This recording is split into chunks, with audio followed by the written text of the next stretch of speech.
Daniel capítulo 4, empezando ahí en el versículo 28. Todo esto vino sobre el rey Nabucodonosor.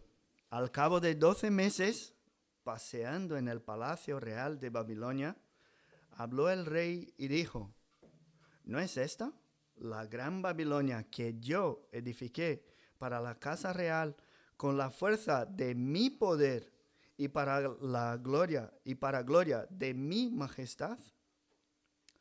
Aún estaba la palabra en la boca del rey cuando vino una voz del cielo diciendo, ¿no?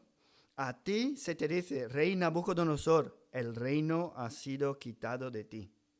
Y de entre los hombres te arrojarán, y con las bestias del campo será tu habitación, y como los bueyes te apacentarán, y 7 tiempos pasarán sobre ti, hasta que reconozcas que el Altísimo tiene el dominio en el reino de los hombres, y lo da a quien Él quiere.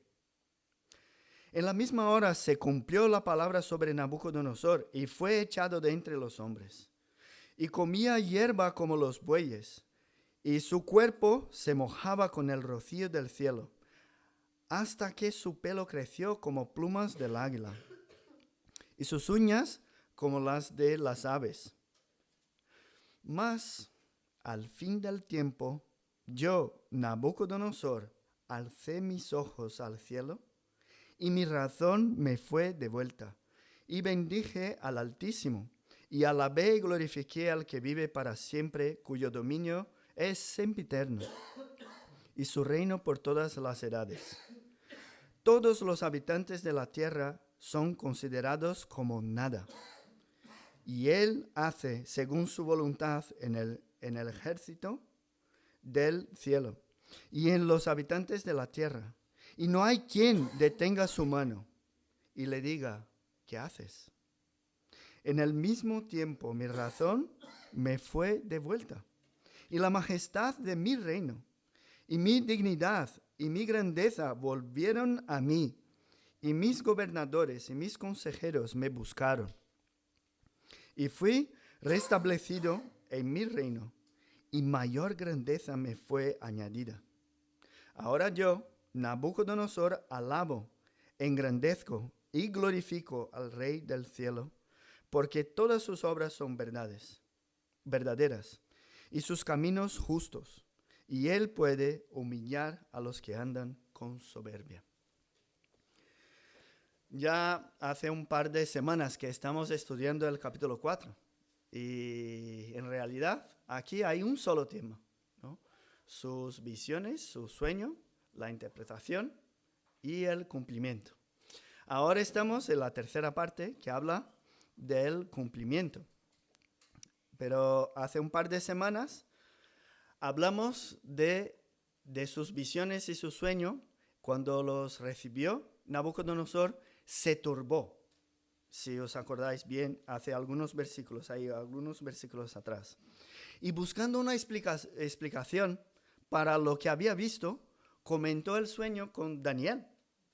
Y Daniel se turbó también. Y para revelarle el sueño, si nos acordamos, utilizó un poco de miel en las palabras amargas del castigo al rey por no reconocer que el Altísimo tiene dominio en el reino de los hombres, y como hemos leído aquí, lo da a quien él quiere. Palabras duras que generaron incomodidad, molestias. Pero lo que pasó enseguida fue todo lo contrario. ¿Dónde se había ido toda esa incomodidad? Esta semana, curiosamente, he leído una ilustración en un comentario muy interesante. Hablaba de un herrero de un pueblo y que compró un perro. Y este perro se quedaba ahí con el herrero, y como el trabajo del herrero hace mucho ruido, el perro ladraba y ladraba y ladraba. Mientras el herrero daba con el martillo, el perro ladraba y se molestaba. Los vecinos oían Pero el tiempo pasó y el perro no ladraba más. Y un vecino reconoció que había algo raro. ¿Dónde está, no? El perro. Y fue a ver, y el perro estaba tumbado cerca del horno, mientras el herrero daba con el martillo en el hierro, y el perro dormía. Estaba dormido, en silencio. Y es eso lo que pasa aquí en los primeros versículos. Nabucodonosor había escuchado la palabra de Dios, una palabra de castigo. Había escuchado también el consejo de Daniel, pero lo que pasa es que el tiempo pasó y la molestia que todo eso causó también se fue. Él estaba otra vez paseando en el palacio real de Babilonia. Qué maravilloso el palacio, ¿no? Había allí paz en su día. Estaba otra vez muy cómodo, con su majestad, metido en sus cosas, tranquilamente. Como si Dios nunca le hubiera hablado. Caminando por los jardines colgantes de Babilonia, que él mismo había construido como un regalo a su mujer. Y se jactó de sus logros. Y dice aquí en los primeros versículos, ¿no es esta la Babilonia que yo edifiqué para casa real? Con la fuerza de mi poder y para la gloria de mi majestad. Él estaba aquí haciendo caso omiso de todas las advertencias divinas que él había recibido por su fascinación, por su propia gloria y la forma en que estaba completamente absorto en sus logros y majestad. Y seamos sinceros, ¿qué logros personales hizo este rey? Incluso en la revelación de su sueño, aquí Daniel confirma que su gloria y grandeza había llegado hasta el cielo y su dominio hasta los confines de la tierra. Este rey que construyó los jardines colgantes a una mujer, a su mujer. ¿Por qué? Porque la había traído de una tierra muy lejana, donde había muchos árboles, una zona de floresta, y ella estaba muy triste en Babilonia, porque allí no tenían tantos árboles. Y ella miraba de su ventana y no veía lo mismo que veía ahí su tierra. ¿Qué hizo el rey? Pues construyó una de las 7 maravillas antiguas de la antigüedad de regalo a su mujer para satisfacerla. Este rey completó la gran muralla de Babilonia. Y todo lo que podemos imaginar que había en aquel entonces estaba a una simple orden suya. Es que no podemos ni imaginar la grandeza de este rey, porque hoy hay reyes y presidentes, pero no llegan ni de cerca en el poder y autoridad que tenía este hombre. Porque hoy, por mucho que uno tiene poder, aún así no se puede decidir todo de la manera como le da la gana. Hay leyes y reglas mundiales. Pero en aquel entonces no había nada de eso. Su voluntad era ley. ¿Y por qué os comento eso? Porque tenemos que comprender su actitud. Él de hecho era poderoso. Al salir de paseo por su palacio, mirando todo lo que había construido, su gloria, su majestad, estaba estampada en sus ojos. Y al mirar todo eso resultaba muy difícil recordar lo que Dios le había dicho. Y si nos acordamos de lo que Daniel registró en su libro, hubo por lo menos 2 veces, 2 situaciones que deberían haberle llevado al reconocimiento de que Dios y su reino están por encima de todo. El primero fue cuando tuvo la visión de la gran imagen no sé si os acordáis, en la cual él, Nabucodonosor, era la cabeza de oro. Pero si volvemos ahí en el capítulo 2, los que tenéis Biblia, podéis ver el versículo 44. Allí dice, y en los días de estos reyes, el Dios del cielo levantará un reino que no será jamás destruido, ni será el reino dejado a otro pueblo. Desmenuzará y consumirá a todos estos reinos, pero él permanecerá para siempre. Esta palabra de Daniel explica al rey claramente que Dios tiene un reino y solo este reino de Dios es que va a vivir, a permanecer eternamente. Y hay más. En el versículo 37 del mismo capítulo 2 dice, tú, oh rey, eres rey de reyes, porque el Dios del cielo te ha dado reino, poder, fuerza y majestad. O sea, él debería saber que su reino era pasajero y todo lo que tenía lo había dado Dios.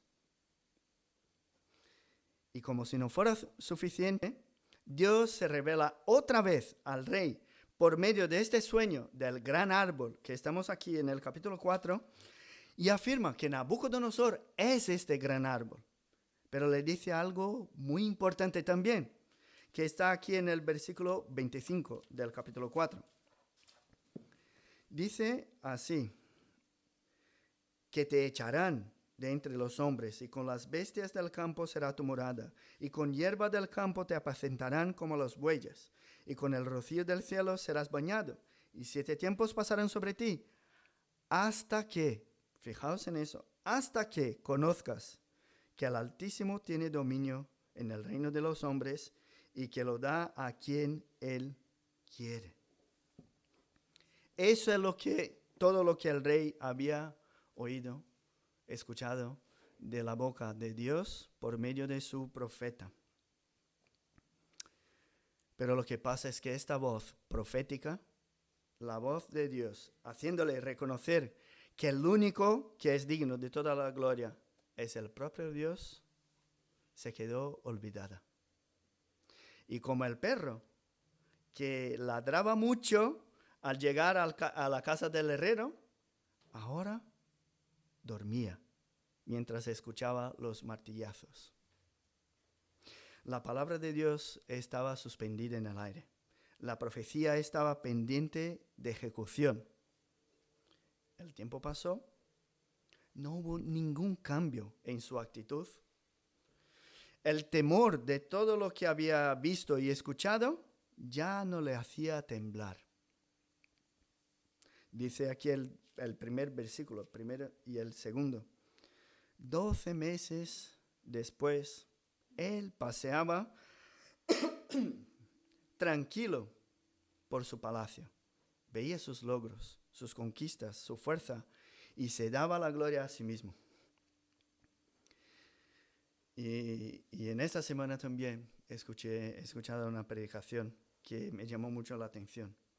El pastor, predicando, preguntó a su iglesia quién había crecido en un hogar cristiano dentro de la iglesia.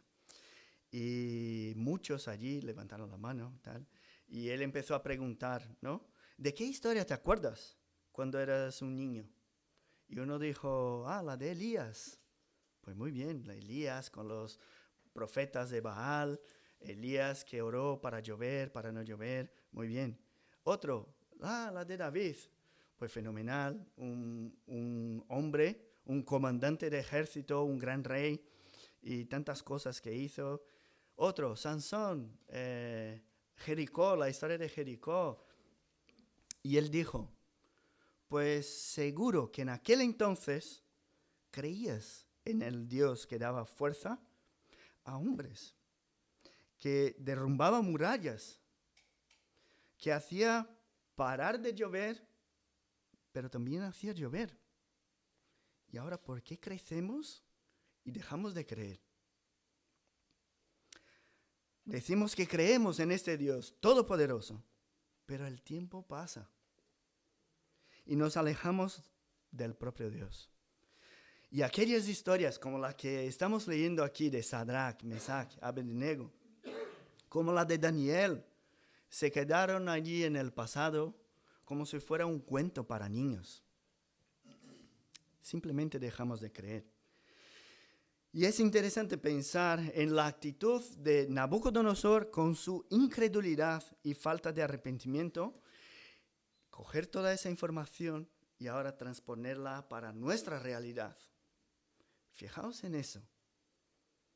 No somos reyes. No tenemos casi nada de poder. Nuestras posesiones son muy pequeñas. No hemos logrado conquistar muchas cosas en la vida. No vemos los jardines colgantes desde la ventana de nuestra habitación. Supongo. Pero a pesar de toda nuestra pequeñez, comparada a la grandiosidad de Nabucodonosor, somos tan orgullosos o más que él todavía. Mira, la palabra de Dios nos dice que debemos hacer todo para la gloria de Dios. ¿Oímos eso en las predicaciones? ¿Leemos eso cada día en nuestro tiempo devocional? Pero incluso en el día que está apartado para el Señor, el domingo, como estamos hoy, nos levantamos de estos bancos y empezamos a pensar, ¿no?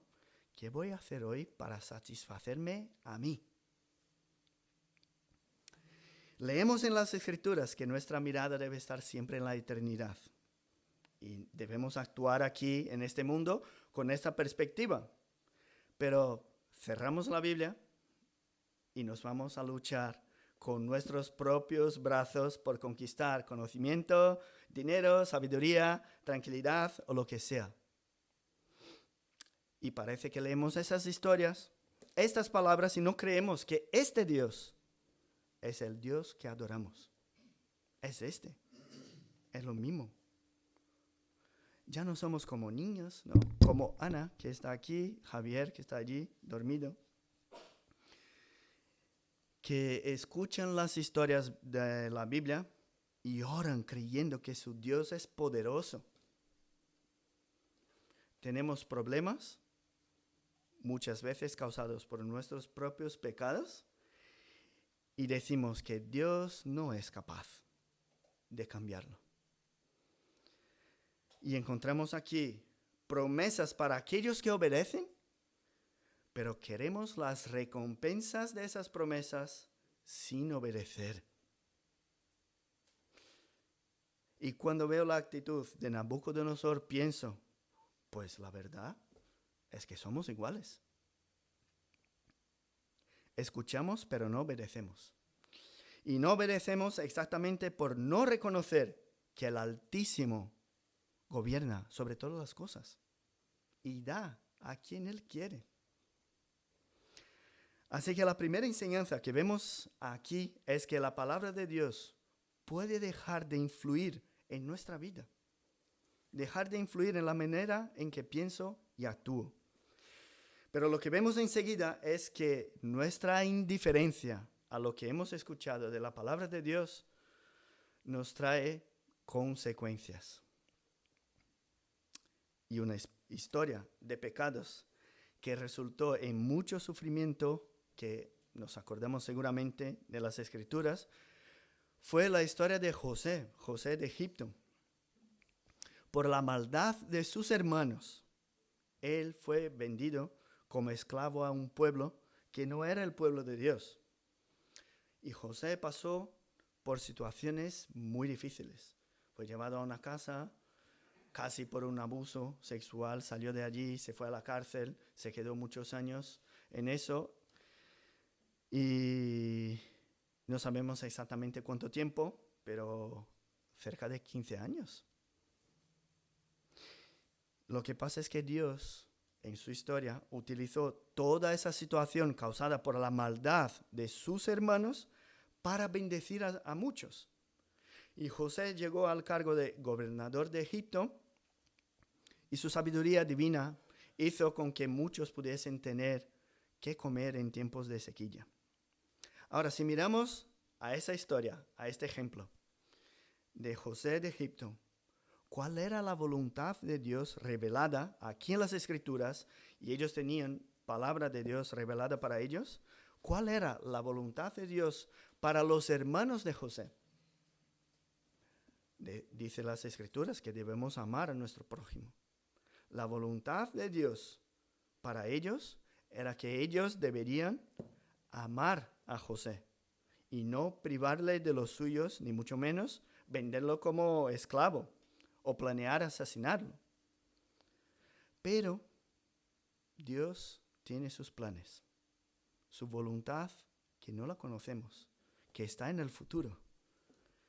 Y la voluntad secreta de Dios fue utilizar esa desobediencia de los hermanos de José para generar un resultado con un beneficio muchísimo mayor.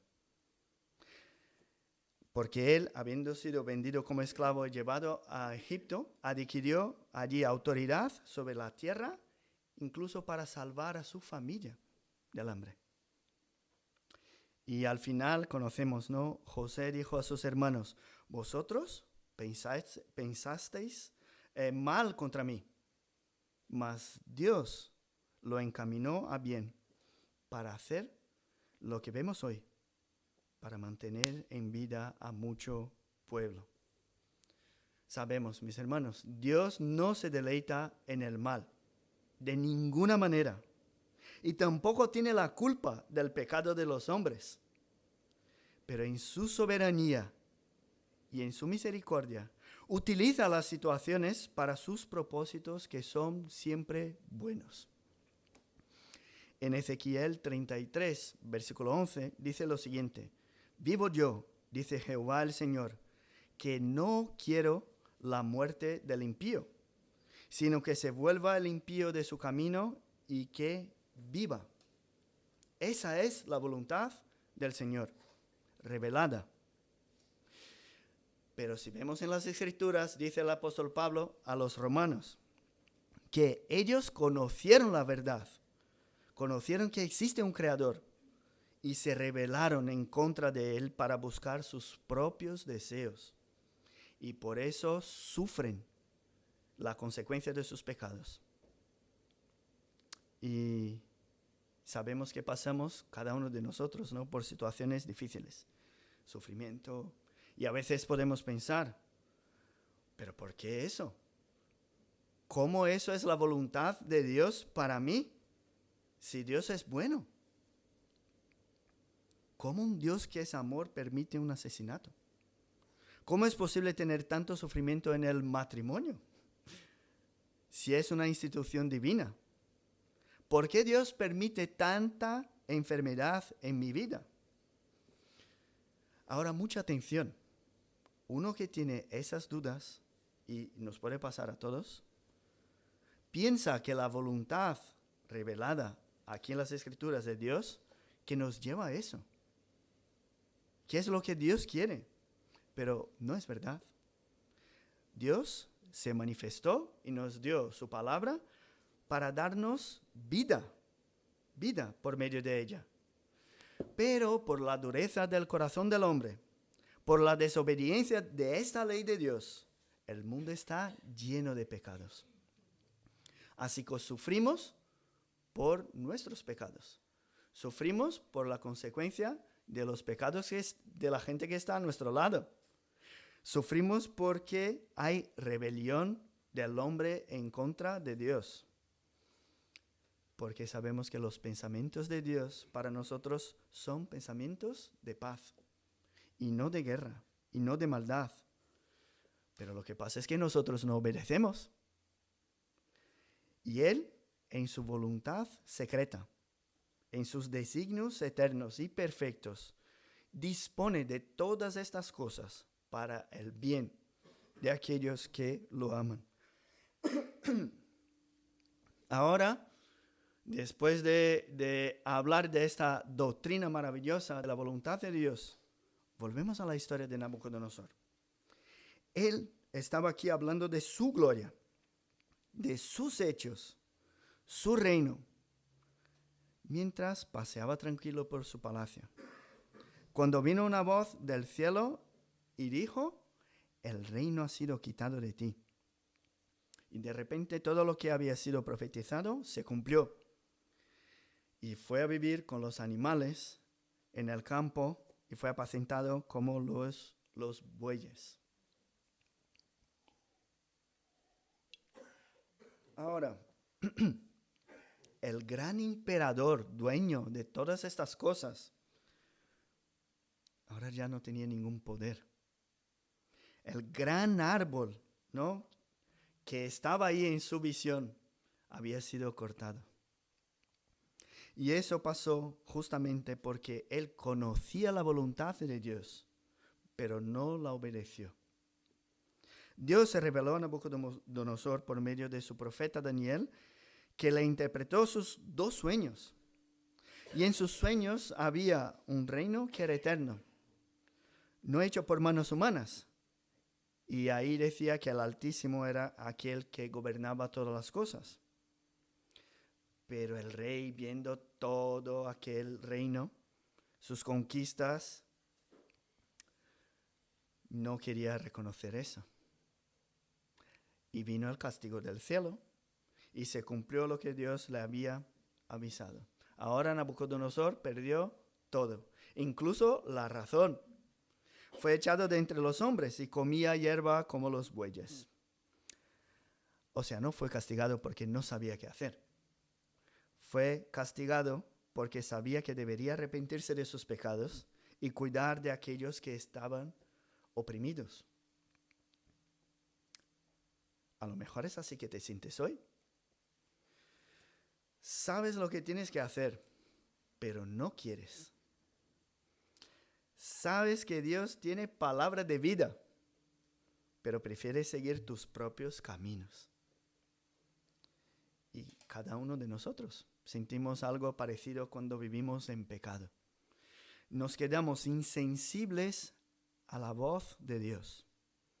Escuchamos la palabra de Dios, pero es como hablar de una religión, de algo trascendente que no me toca. Y no es hablar de mi vida, de mis actitudes. Pensamos que somos capaces, que podemos lograr todo lo que queremos. Y el destino de una vida así es el castigo, y el castigo eterno. Este es el camino ancho, el que la gran mayoría de la gente está. Vivir esa vida buscando tu propia gloria te llevará al castigo. Y ojo, castigo eterno. Pero la palabra de Dios a Nabucodonosor no fue castigo eterno, sino de castigo para llevar al arrepentimiento.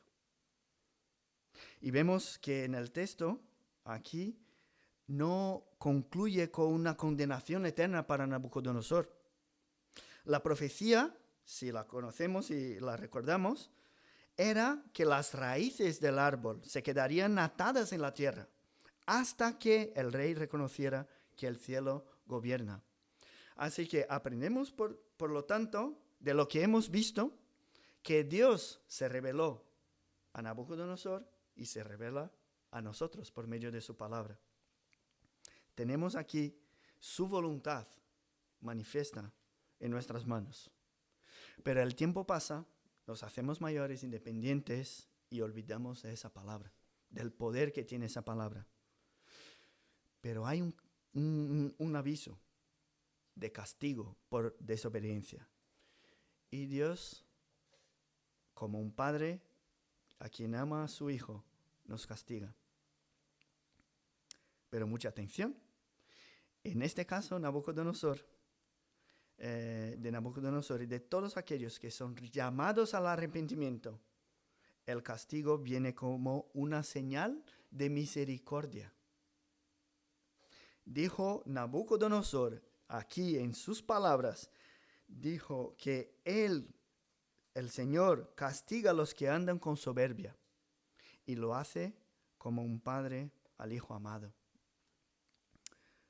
Dice el Salmo 119, 71, que hemos leído hoy: Bueno me es haber sido humillado para que aprenda tus estatutos. Dios muchas veces nos permite pasar por situaciones difíciles para que podamos reconocerle en nuestra vida. Reconocer que no tenemos nada si Él no nos diere nada. Que no podemos nada si Él no nos capacita. El rey aquí de nuestra historia, el gran rey de Babilonia, reconoció que Dios resiste a los soberbios, pero da gracia a los humildes. Y vemos que fue Dios que se reveló a él y que le castigó por su soberbia. Pero al reconocer su situación humilde, como la de un animal del campo, una bestia, y la soberanía de Dios, el rey afirma que los caminos del Señor son justos. Ahora, ¿cuál fue entonces este momento del cambio completo? ¿Por qué el rey ahora no se enoja con Dios, en contra de Dios, por haberle hecho sufrir, sino que reconoce su autoridad y su justicia? ¿Qué pasó? ¿Qué pasó aquí con el rey? ¿Dónde está el cambio? Si vemos en nuestro texto, el versículo 34 dice: mas al fin del tiempo, yo, Nabucodonosor, alcé mis ojos al cielo. Una mirada. Y toda nuestra perspectiva de vida se cambia al instante. Y hay historias en la Biblia de una mirada. En Moisés, ¿no? El castigo que Dios envió a su pueblo por la murmuración en el desierto. Encontramos allí algo muy parecido. El pueblo, después de recibir el castigo, reconoció sus pecados y pidió la misericordia de Dios. Y Dios ordenó a Moisés que hiciese una serpiente de bronce. No sé si os acordáis. Y que la colocase en un poste. Y todo aquel que era picado por una serpiente tenía que mirar hacia esa serpiente de bronce. Y permanecía vivo. Una mirada que le traía vida. Lo mismo pasó con Job, si nos acordamos. Bien, después de todo sufrimiento, todas pérdidas, él reconoció que antes conocía a Dios solamente de oídas. Pero ahora, después de todo lo que había pasado, sus ojos veían a Dios. Una mirada que le restituyó todo lo que tenía. Exactamente igual que aquí. Y sabemos, ¿no?, que no estamos hablando de la doctrina de la prosperidad,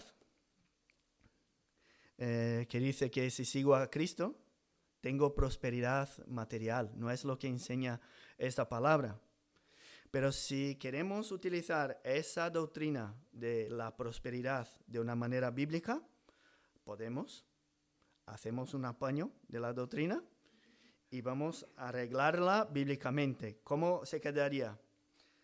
Como el apóstol Pablo dijo, ¿no? Para los que estamos memorizando Filipenses. Todo lo puedo en Cristo que me fortalece. Eso es la doctrina de la prosperidad, ¿no? Pero ¿cómo está allí en las Escrituras? Yo puedo tener abundancia, pero puedo vivir humildemente. Puedo estar saciado o puedo tener hambre. Puedo tener muchas cosas o puedo padecer necesidad. Pero he aprendido a contentarme cualquiera que sea mi situación. Eso es la doctrina de la prosperidad. Estar contento, sea cual sea la situación. ¿Y sabes por qué el apóstol Pablo podía decir eso? Porque su mirada estaba en Cristo. Dice, todo lo puedo en Cristo. En Cristo. Si el Señor es mi pastor, como dice el Salmo 23, yo no necesito nada más. Y no podemos olvidarnos, este rey es el que había destruido Jerusalén. Había llevado al pueblo de Dios al cautiverio allí en Babilonia. Destruyó el templo. Era un rey politeísta, un dictador. ¿Qué merecía Nabucodonosor?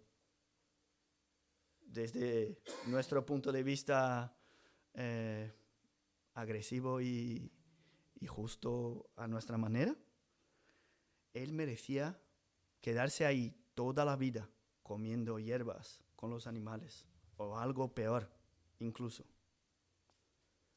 Sabemos que la paga del pecado es la muerte. Es lo que Nabucodonosor y cada uno de nosotros aquí merecemos.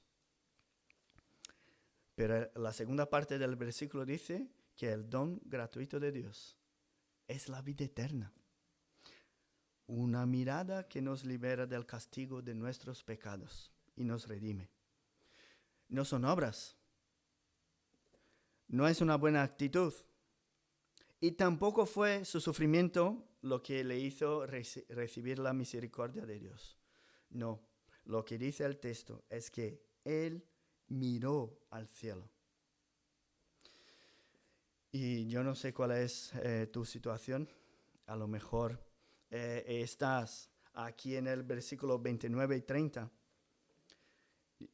paseando por tu palacio, mirando las bendiciones que has recibido de tus propias manos, tu propia gloria. A lo mejor estás aquí en ese versículo. Y si todavía no has reconocido que el Altísimo gobierna sobre todas las cosas y las da a quien Él quiere, hoy, en esta mañana, es día para humillarte delante de la palabra de Dios y reconocer que has andado en caminos egoístas y no has glorificado a Dios como Él se lo merece. Hoy tienes la oportunidad. Mira hacia Cristo. Él murió en la cruz y resucitó para salvar a pecadores como tú y yo, como Nabucodonosor. Esa puede ser tu situación, pero puede que sea diferente. Puedes estar pasando por mucha humillación, tribulaciones, desiertos. ¿Qué dice la palabra para ti? Mira hacia Cristo. Él sufrió todas las humillaciones. Y no porque tenía pecado, porque Él nunca pecó. Él pasó por todo el sufrimiento y agravio, porque Él tomó sobre sí a nuestros pecados, nuestras llagas. Murmuras cuando sufres por tus propios pecados, por los pecados de los demás. Eso quiere decir que no estás mirando hacia Cristo, porque Él es justo y puede humillar a los que andan con soberbia. Mi deseo en esta mañana es que todos nosotros salgamos de aquí después de haber mirado hacia Cristo. Que todos salgamos de aquí hablando lo mismo que Nabucodonosor cuando empezó y cuando terminó este capítulo. Si miramos ahí el capítulo 4, versículo 3 dice: cuán grandes son sus señales y cuán potentes sus maravillas, su reino sempiterno, y su señorío de generación en generación. Aquí el último versículo, 37, dice: ahora yo, Nabucodonosor. Quizás podemos en este versículo cambiar el nombre y poner nuestro nombre aquí. Ahora yo, Dayani. Ahora yo, Andrés. Ahora yo, Carol. Ahora yo, Rafael. Alabo, engrandezco y glorifico al Rey del cielo, porque todas sus obras son verdaderas y sus caminos justos. Y Él puede humillar a los que andan con soberbia. Ese es nuestro anhelo, debe ser nuestro anhelo en esta mañana. La misma mirada que tuvo Nabucodonosor, nosotros debemos tener hacia Cristo. Porque una sola mirada cambia toda nuestra perspectiva de vida. Vamos a orar. Dios y Padre, te damos las gracias porque tú te revelaste a nosotros por medio de tu palabra. La tenemos en nuestras manos, en nuestra lengua. La comprendemos y hemos escuchado tu voz en esta mañana. Háblanos, Padre, para que no sigamos mirando hacia nuestra propia gloria, ni tampoco sigamos mirando hacia las hierbas que muchas veces comemos con la cabeza hacia abajo. Padre, humíllanos para que podamos reconocer tu soberanía, que tú eres el Altísimo. Si alguien aquí todavía no ha entregado su vida a Jesús, que tú cambies corazones en esta mañana, que cada uno de nosotros salga de aquí mirando hacia Cristo, hacia el sacrificio que hizo por nosotros en la cruz. Te pedimos, Padre, por cada una de las familias que están aquí, por cada niño, joven, cada persona mayor, todos, Padre, que salgamos de aquí reconociendo que tú eres el Altísimo y gobierna sobre el reino de los hombres y lo da a quien tú quieres. Danos este privilegio, Padre, de reconocerte en nuestra vida. Esa es nuestra oración y la hacemos en el nombre de Jesús. Amén.